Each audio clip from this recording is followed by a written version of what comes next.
They've run out. On Simo and Goss for breakfast. Coach's call. I've got no room to put it. Thanks to Hungry Jack's, the all-new Eggs Benny, only at Hungry Jack's. Let's go all the way back to Thursday night as we dissect the round. And, of course, it was a spifflication of Collingwood. Hawthorn showed their very best. Craig McRae, post-match. Yeah, three guys flying at the one ball, spalling at the same time is not system. And we've worked on that all pre-season. So there's desperation, and then there's desperation at like, oh, I got the ball and I'm going to spoil and I'll be the guy. No method in that. And poor Darcy Cameron's sitting under the ball. Everyone's letting man fly and take mark of the year in his head. That's not system.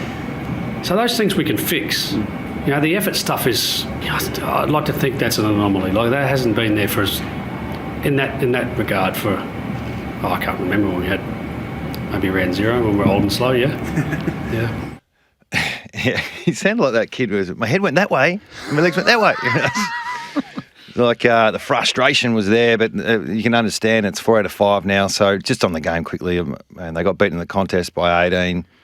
Clearances, they got beaten by 5. Inside 50s and tackles. Pressure factor was probably the biggest one, though. They applied 160 pressure points, which for anyone who cares about that, 180, 185 is AFL average, and they live off that. So system breakdown, and they just looked a bit slow, unfortunately. Goss, I did the game. And what worried me is at the start of the last quarter, or, when they really needed to respond, I'm looking in the middle, and it was Pendlebury, side bottom. I was thinking, geez, those two guys are, late 30s from age, or mid-30s. And that's who they've gone down to.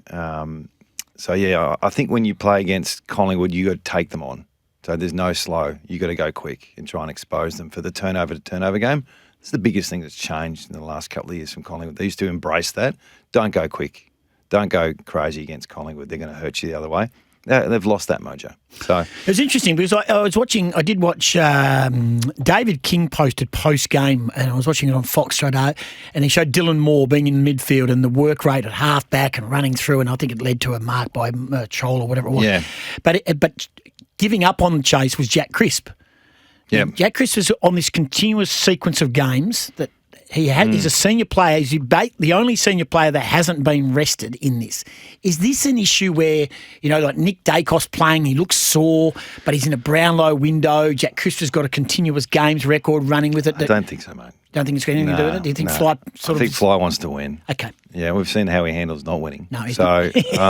True. I don't think it's going to come down to that. Okay. But who's coming back? Hill and Macquarie. Yeah. That's it. Yeah. So I don't know who Crisp goes out for.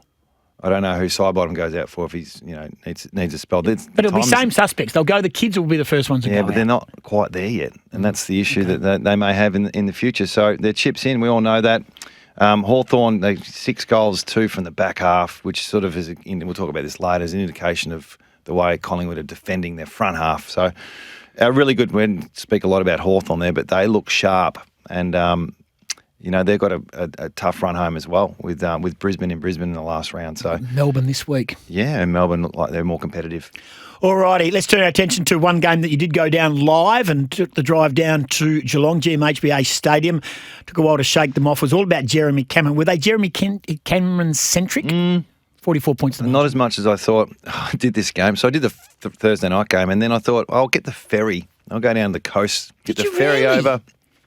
So I had to hire a car, pay for the ferry, extra night accommodations. I actually paid to go and call this game. So I've got to reflect on that from a personal note. But the game, I thought, it wasn't cash. It was a reverse cash game for me. But the game itself, I thought it was just going to be the Cameron watch, and he did have 9 shots at goal. So, and there was a period there where 1 or 2 kicks were directed towards him and they didn't need to be. But for the most part, I thought he just played. And, it was one of those games in the end that they could have won by a lot more. It was, 33 shots to 15. But I thought Essendon showed some grit. We have a real challenge at the moment with our inside 50 connection. 2 of our key forwards were taken in the mid-season draft. So, there hasn't been a hell of a lot of time to be able to work on that connection, and it's still clearly not at the level that we need it to be. But, the hardest thing is probably getting the supply, and I think we edged in front in the inside 50 count in the last quarter. So overall, I think we competed really well, and we're beaten by a better side. Yeah, 51 inside 50s to 46. Just unfortunately, they conceded 10 shots from their front half as well. So, but they're going as good as they possibly can at the moment with what they got out. Well, there's a lot of speculation. Tom Morris is saying that the Essendon Football Club chips in on Matt Innes, who's been at the West Coast Eagles for a couple of years as their strength and conditioning coach. I don't know, bounce around as much as coaches do from a strength and conditioning phase, but I know that definitely they're looking for someone. And I had Matt for a year or two, and he was really good, good. I can tell you that Scott Pendlebury has re-signed with Collingwood for a 21st season. Actually, Warren Cofield might be available too. He's lost to the game at the moment, but he's a genius at what he's done to West Coast over the years as well. So I hope they look at him if they're looking at anyone. This wasn't a game if you want to go and dial in on a game to watch it back in repeats. St Kilda by 4 points over Richmond. It was a struggle to watch. Even Ross Lyon admitted it was tough doing. What did you make of this? Yeah, look, it was just a game, but it was entertaining. It was still close, and if you get a close game, it's a good game, isn't it? I mean, Wanganeen Miller has still had 33 possessions, 670 metres gained. So, they didn't put a lot of time into him when the game was on the line. And it's interesting, even yesterday when Rankin was destined to step up, I thought the same thing with Wanganeen in the last quarter, and he did it again, sort of got involved. So, high pressure game from St Kilda, low pressure from Richmond. 80 tackles from the Saints, 40 from Richmond. So I know who said, we should have won that or could have won that. I think the right team won. That they did. Adam Uze disagrees. The microscope goes on the last 5 minutes, but we were more worried or more focused on the process of responding and responding the right way from last week. So to do that, to get us in a position where I feel like we should have won or could have won the game, is a credit to our players. This time of year, with the performance we had last week, there's a risk with that. And even the first quarter, they were better than us in the first quarter. But the adjustments and the response for the final 3 quarters felt like we got the game on our terms. Coulda, woulda, shoulda. I think about this. We talk about St Kilda being on a roll, and they've got a pretty good run home with the teams that they're playing with who are about the mark. I'm just sort of thinking to myself, do they, again, I know you're going to sound stupid. I know the players want to win. I get all that. And Ross probably wants to win because it helps his numbers and because it's been a pretty lean year for him as a coach. It doesn't help them with their picks. Why? Do they go up the ladder, do they? Well, can they move? Well, they go up the ladder and, Who can they jump? So they're 11th at the moment on 32 wins. So they're competing with Port Adelaide are on 32 and Melbourne are on 28. So right now... They can't go any higher. That's right. So right now, but if they hadn't won that, so they've won their last 3, while Port Adelaide have lost 4. Carlton, who they were competing against, has lost their last 3. Melbourne have lost 2 of their last 3, and Essendon have lost their last 5, and Richmond. So they've put themselves. They've gone from being 16th to 11th in 3 weeks. Yeah. No, you're right about the coaching. I don't think you can talk about that. Okay. I think what you got to build towards, like who's building towards a really good off season and a really good momentum shifting back half of the year. And I know I went through this in 14. We won the last 5 out of 6 games, and that helped for 15. Sydney are doing that now. I feel like they're going. They've beaten, obviously we'll talk about Brisbane in a minute, but they're heading towards next year in a real positive fashion. If the Saints win the next 2 games and they've won 5 in a row, that might just give you an extra 2 games next year. You never know. The enthusiasm that you carry into the off season is really important sometimes. If you just get over the line and go, guys. Maybe winning 5 in a row and losing your best player. Well, that wouldn't be great. That would be. What about if they win 5 in a row and he re-signs? Oh, huge. Because of it. He's won the game off his own boot against Melbourne. He had a really good last quarter. He does something special again this week. He goes, I can't leave this. We won 5 in a row. If they lost 5 in a row by 50 points on average, what do you reckon he's thinking? Yep, good point. This place stinks. Yeah, good point. Anyway. You should be a coach. Well, I won that one. Chris Fagan, he did. Chris Fagan had this to say after a narrow loss. 2 points was the result. They charged home. They were out of it. Sydney, I don't know what happened, but Chris Fagan, not happy. Yeah, I don't doubt this group in any way, shape or form. Our best is very, very good. And our record on the road this year is probably the best it's ever been in club history. Records are like past tense though, aren't they? You've got to go over and do the job. So your record on the road doesn't matter when you go to Perth next week. You just got to get the job done on the day. So we'll do our best to get ourselves ready for that. Yeah, we'll talk about them a little bit later in the between the lines. But they've had a tough draw, Goss, a real tough draw, and trying to replicate what they did last year, where they come from the clouds, really, come from fifth to win. Now, they might do the same. So that's a game that got away, but are we majorly surprised? I suppose it's at home, they probably should have won. They're inside 50s. Oh, 65, I think they had. 65 to 52. That must have happened at least 3 times to them this year, where they've just kicked themselves. They kicked 13-12, and Sydney have kicked 13-14. So Sydney's had more shots. You can't deny the scoreboard on this occasion. The Gold Coast Suns by 19 points over Carlton. Just quiet before we get on that, Coxie. Yep. I think he's turned people. I think people will go, what's going on here? And he was emotional. And why is he on the bench? And I think already we're seeing why this succession plan is an obvious one. It's going to work. Don't you reckon? Yeah, I agree. Yeah. Agree. But winning helps. I get that. Yeah, that's what I'm saying. What comes first, chicken or the egg? Well, I just think it's taken a year to change the profile from being a talent. Obviously everyone wants talent, but there's a bit more harder underbelly. He went hard on Team D in contests. Not to say that Horse didn't do that, but that seems to be the priority. And then the injuries they've had. And they've got some holes in their list as well, but they're playing a really good brand at the moment. Stacks up. They are, and let's turn our attention to the other Queensland team, not Brisbane. The Gold Coast Suns, 13-15-93, Carlton 11-8-74. Thoughts on this game? Gold Coast have just got to keep winning to hold their spot. Yeah, they just did what they had to do. Carlton looked a bit flat for 3 quarters after the recommitment to Vossi. It doesn't automatically mean they're going to bounce after a pretty good performance against Fremantle. Rouse, someone's going to get you. Is it Rouse? Is it Miller?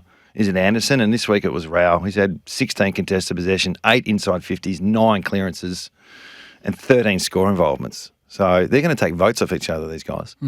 And then King, he's kicked his 6 goals, took probably mark of the year, maybe. And they've kicked 4 goals from the centre bounce. So they were just a bit more classier in the end. And this is what Michael Voss is aiming to get, as you mentioned. They gave it, they're showing some signs, but it was a week where, as you said, where they've got confirmation that they won't be making a change at this stage. Graham Wright trying to bring some stability into the football club. Little bits and pieces. It was throughout the game, but clearly finishing off the quarter. Never give up attitude. I think that's been a real trademark of ours over the last couple of weeks. Is we're seeing the season out strong. It's what Seth said we'd do. I'm really pleased the players have bought into it. There's good energy in the locker room, and we'll see out the season as strong as we can. Let's get a breakaway and come back, and we'll dissect the Sunday fixtures next. Thanks to the eggs, Benny. Only at Hungry Jack's if you're craving something fancy. And Saturday night, Fremantle. And Saturday night, Fremantle. Yes, exactly right. Port Adelaide. In fact, I'm looking Can't miss Fremantle. No, Tom will go absolutely bananas. 6 points was the margin. We'll get to that in a moment. Sarong of the Dockers, 75 out, sits it up. He's got tall timber there, keen to fly. Pierce. He's done this before. He's done this before, Pierce. He has. You wouldn't read about it. The captain, after a long layoff, can win the game. Skips in for the ultimate captain's goal and does the job. Dockers in front. Who's the special comment? Is that Kane? Raw. He'll get an email to know. Really? Yeah, you can't be doing that. Oh, boy. Oh, getting in the way. You can't get in the way of the call. Yeah, mine, I get in the way by doing, wow. Wow. You just come up a little bit. What did you make of that? And it was a great win by Fremantle. It was not one of the great in regards to, the margin, and they were expected to win. But they were up against it, and they have found a way, and you've said this, and I've listened to when you say it, they find a way of being mature when it matters. Yeah, I think part of it is the coaching that they've received in the last, not the strategic coaching, but the mental side of the game is what I've seen. And you've got to have the capacity to take that in as a leader as much as a teacher. So they've got the right students who've got talent. So Sarong looks like a student of the game. Brayshaw, Pierce, not sure about the pony. I don't know if he's he's in the back of the class.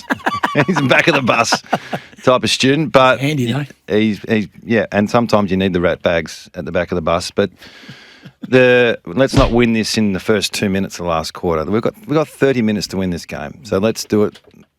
No, let's not wait to the last 2 minutes. I'm sure that would have caused some stress. But just to know that they've been there before is so important, Goss. Like Probably doing it too much now is starting to become a bit of a, hey, let's not wait to be behind before we play our best footy. I think that would be probably the next discussion. But the fact they've got that in the back pocket, which Collingwood had a few years ago, and no one's talking about Fremantle like they should be talking about Fremantle at the moment, which is great. So all the Fremantle supporters out there, how good is it flying under the radar? And, I know people ring up and go, show more, give more credit to Freo, give more kudos to the coach, and no, just let it go. And then all of a sudden you're there on grand final day. Mm-hmm. That's the kudos you'll get. So, yeah, really, really mature performance once again, and leaving it late is the only concern I can see at the moment. As much as Port Adelaide should have won, and it's just that Port had a swing. You saw Ken in the box, didn't you? He was in. He didn't have the chompers in or the aeroplane stuff going on in the background. He was disappointed the last 2 weeks. There would have been a fair bit of truth conversations from their end. So the second quarter, though, is the issue that I think we need to. I think we've got a bit of vision of JL discussing it now. We probably had our worst 20 minutes or 15 minutes of footy we've played for a long time in that second quarter. To concede 8 goals in a quarter, but it was just the way we were conceding them and the speed at which they got on top and started kicking goals it was unacceptable. Couple of years in that one, but the fact is that it was disappointing. It was 8 goals, 1. So that Freo had 7 shots in the second quarter as well, but they kicked 3 or 4 to Port's 8-1, which that's a concern. Inside 50s, 12-9.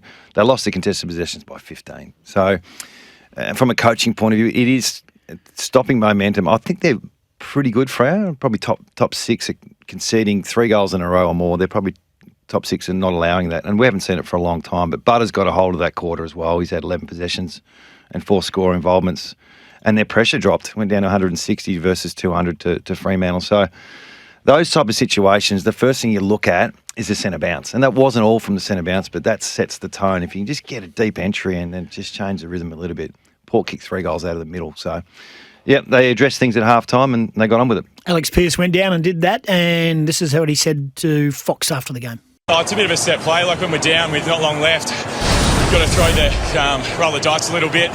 It's normally me or Coxie, and I've had a bit of success lately, so I said, just stay there, champ, I'll go out and do it. And yeah, like I saw Caleb, we locked eyes and I had a bit of space, had a good match-up, so it was a beautiful kick from him, and then he just snuck through, to be honest, but that's all it needs to. Just stay there, champ. The skipper will get it done. But yeah, the 2-minute drill, I'm going to try and dig in a bit deeper this week. Hopefully no one else does it and gets to Wednesday night with Horse and I, and we can talk about, there's the actual execution, and we saw a really good centre bounce where it got on the outside, so there's confidence in the ruck. And once again, the 2 rucks might be just that last hit out where Darcy's fresher than Sweet and goes, listen, this guy's cooked, I can get this on the outside, because you can't hit it on the outside if you can't get the hit. So that's a risk that they took. I thought the draw was still a win. So I'm thinking, is a draw still a win? So if I was playing or coaching, I'd be going, okay, don't lose, take the draw. But they didn't do that, did they? They said, no, we're going for the win. Let's get it on the outside, really sharp play. And then Pearce, to do that, it looks like there's a strategy where Longy said, I don't care, boys, we just need a tall. So Cox or Pearce, you pick, whoever's feeling better. And that's when he's done, you stay there, champ. And he's gone down there and obviously Sarong, who stood up in the last 2 or 3 minutes in particular and saw that there was a nice little pull kick to the 30 metres out. And then the flower bag was where McGovern kicked his set shot from as well. They got bad memories, Port, from WA side. So really happy for everyone there involved. Really good sign of leadership on all levels and coaching. And Voss did his thing. And I've said this, Jamie Graham's work with those forwards, they're the best craft forward line in the air and on the ground in the comp. No doubt about that. So, hats off. And thoughts also with Sam Sturt, as we, albeit he's not in their team, but he has been confirmed. He went in for a bit of an after-scope. Isn't it? Yeah, so he will go in for major. How do you think Fife went? I thought Fife's role was important. Yeah. I thought Fife's role was important. And I also thought that Neil Erasmus almost played his best game in Fremantle colours. Okay. So his best and worst, he's got to find something. So they played all three, like we spoke about O'Meara, Erasmus and Fife was the sub. It's just, can he be a sub for another 5 weeks? So we'll find out. We'll go between the lines. I want to talk to you about that balance they've got between Fife. I think O'Meara, I've said this ad nauseum, I think O'Meara is a very key component to what they're doing. I don't think you can be sub for 5 weeks. No. I think he's going to have to give him a go at some stage. And if he doesn't play that well, then back to the sub the next week just to get the minutes in. So Dudley started And then he got subbed out. Yeah, could have been Amos as well. All righty, let's get our teeth into Sunday. GWS by 54 over North Melbourne. Yeah, just a game, wasn't it? I mean, the Giants could have really dropped the hammer. I think North responded halfway through the third quarter. They kicked 3 or 4 in a row and sort of made a bit of a game of it. But they've made 720 metres more gain from clearances, which is not great. 7 clearances more, 18 contested possessions more. They've kicked. Have had 8 shots from the back half. Browns kicked 5. And they had 10 more inside 50. So it was probably just one of those games that we probably skim over a little bit. They had to do what they had to do. But it was a fair bit to ask for every game to be a good game to watch. This probably wasn't one of them. Trent Barth kicked a couple of goals on debut and Geordie Payne as well. Yeah. It was really nice. There were some really nice moments for North Melbourne. Did I hear correctly that Canberra are putting their hand up for the 20th licence? Yes. So if you had to give the 20th licence and take away your WA sign that you've got up, so you've got south of Perth, yeah? Bunbury. Around the Bunbury region. You've got Darwin, the NT team, and then you've got Canberra for the 20th licence. Let's assume Tassie's done. Tough call. Yeah. Tough call. Because you can't combine them. It's one or the other, isn't it? Yep. So it doesn't feel strong. I mean, the WA one's probably the strongest in terms of it would be the heartland sort of piece. But, can we sustain 3 teams over here? Yep, it's a lot to play at. I can't give you an answer. I'm sorry. I'm going to sit on the fence with that one. Oh, good on you. I'm not prone to do that. No, you're not. Alistair Clarkson. They're very slick with their ball movement, but we contributed to some of that by just making mistakes with the ball. That we get a little bit more experienced, a little bit more composed, just look after the ball a little bit better, and probably won't leave our defenders so exposed. But we're a little bit better than that in the second half, and the second half was a lot more even in the scoreboard contest than what it obviously was in the first half. Multiple lead changes in the last quarter at the MCG yesterday. Yeah. We're keeping an eye on this game. There was toing and froing. They got double digits in front, Melbourne, but the Bulldogs found a way, which again is a good sign. And Luke Beveridge described it as one of the great wins of his time at the football club. He did. We don't have any audio for that. But he did say I was about to throw to it. Yeah. Oh, look, we didn't see the last quarter, did we? We were doing the West Coast game, but it was just multiple lead changes. And what he did say in his press conference is we lost our way, I think it was in the third quarter, and to come back and get in front at the right time was why it was one of the better wins and what's on the line. The whole season. The problem with the Bulldogs is every game's a final, and it has been probably since 2 weeks ago. Since they lost to the Giants? No, they beat the Giants. There was a game before where they lost, and every game now is so critical. And a bit like Fremantle, I suppose, up until this point, where just making finals is an effort. So the worry is in 3 or 4 weeks, if they do make finals, how much more they got to give. So really good win in the end. The inside 50s, they had 15 more inside 50s, Goss. So it was sort of Norton's kicked his 5 goals. Their pre-clearance work was exceptional again. They were plus 15 at clearances. So their biggest strength by a mile is their clearance work. If you played the Bulldogs and you beat them in the clearances, then you got a fair chance of winning. And that's what the Dockers did a few weeks ago. Well, they've got the West Coast Eagles, and then they have got the... Oh, no, Dockers got them in last round. Sorry. They've got West Coast and then the Dockers last round. Yeah, that's huge. But the Dockers will get some relief, of course. Dockers will get some relief if they can beat Brisbane here on Friday night. Here's Matthew Nicks after last night's narrow win over West Coast. Actually, walking down after the game, I found myself trying to snap out of it. I felt like we'd lost. But to get over the line in the end where our opposition they were better than us with their energy. I thought their intensity, the pressure they brought, they beat us in that part of the game tonight, and so that's probably why I was disappointed. But then when you look back on that, you say, well, we've been so good in that area for most of the season. At least the last 10 rounds have been outstanding. So it's tough to keep that going. Yeah, I was entertained. So was Neville. Thank you for your text. Yeah, I just think, and well done to the fans who turned up as well, that they really want to support. And I felt that my whole time at the club. They want you to do well, and they're not. I mean, everyone's going to be critical at stages, and they're working through a pretty significant rebuild. But to play with that spirit and energy, we probably didn't think that was coming. It was like one of those let's get to the end of the year type of vibes in the last few weeks. So to bring the heat, and spoke about the changes that Minnie made, which to actually put Hoff on ball and get some benefit from that, and then to go, hang on, we need ball winners. So let's try McCartney, because Ruben's not a ball winner either. You know, he's a hunter. So getting someone who can just find the ball is what they're missing. Just your standard 28 to 35 possession every week type of player. And McCarthy did it. First one up. That's not going to say he's going to win a Brownlow next year as a midfielder, but what he brought was support. And then suddenly Tim Kelly gets into the game, you know, with his efforts. And halfway through the first quarter, we were worried. And then they kicked 2 goals. And then all of a sudden, you know, they matched them around the clearances. Although they lost the clearances by 11, that's still the biggest worry they've got. They get the clearances right, and then the rest of the game will come together. Kelly, Brockman and Ryan, when their energy is up together, they sort of got this tryst thing going on, which is fair enough. They're brothers, and I love the way they go about it. But when they're up, West Coast, the pulse of the team is different. Yeah, when they're down, they're horribly down. Well, it's almost like they've trained chaos. They've trained shape and bake, back half transition, but that can't be your number one thing. And at the moment, it sort of is. Their back half ball movement, but when they get the front half game going, they were really efficient in their front half. So well done for bringing a lot of energy. Adelaide were off. You know, It was more about West Coast, I think, but Adelaide's ball movement is so slow and laborious, and it's not what I've been seeing. And no Walker, the forward line didn't look as dangerous until it did. Until Rankin did, until Thorpe, and then the other big fella. Stuff as well. Who? And Dawson just did his stuff. And Dawson, yeah.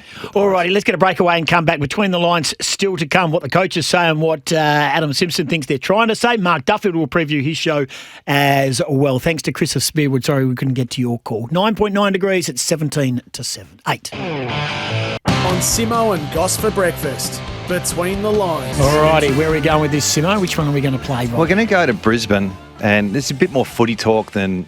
I think the press conference has been pretty clean this year. There hasn't been a lot of smoke and mirrors. But let's listen to Fags and what he's saying here, and I'll try and explain what he's trying to talk about. But the biggest thing in the game is we couldn't win ground ball in our front half. And it was that way all night until the last quarter, and then we win ground ball in the last quarter and we win the quarter. I think I spoke about it at every break. That intensity to lock the ball in by our forwards and by our mids to squeeze in was inconsistent tonight. And they kick 8-7 from their back half. That's the game. You know, if we get 65 inside 50s, we usually win, which is what we did tonight, but it didn't turn out that way.